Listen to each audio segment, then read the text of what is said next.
vətən vermir onu qurtar. Dostum şəhid çoxdur, şəhid zirvədə mekanla, alsın icrətə hər qalıbını. Havalar soyudu, burada qaralar, bağlar qanla olur. Bilirəm bizim də artıq 44-cündə bizə qalır. Değişib hər şey indi, bağımız qayıdı bizdən oğlum. Olsa da bağımız bizdə, onu qaytaran vərlər hanı. Sən də bilmirsən nədir 33 ili ağır xəslət. Torpağın ətri başqa, düşmənə artacaq yenə nifrət. İstəmirəm ağrı görmək, istəmirəm analar ağlasın.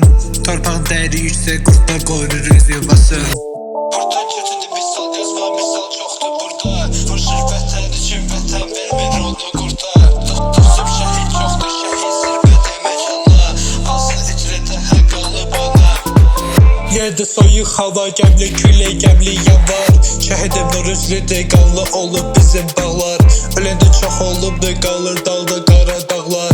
Burası bizim məkan, Qarabağda bizim diyar. Gedirəm qabağa, düşmən yox, aldın əlvə durmasıq. 44 gündə qırıldılıq, yancı şeydir bazı spor. Gedirəm qabağa, ol bir bak, erməni qoyulub çox. 44 gündə aldınlaq, həyatın boşdur, mənası yox.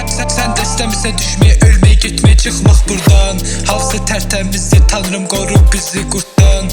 Mənə adam deyil, yaxşı onlarla boylan.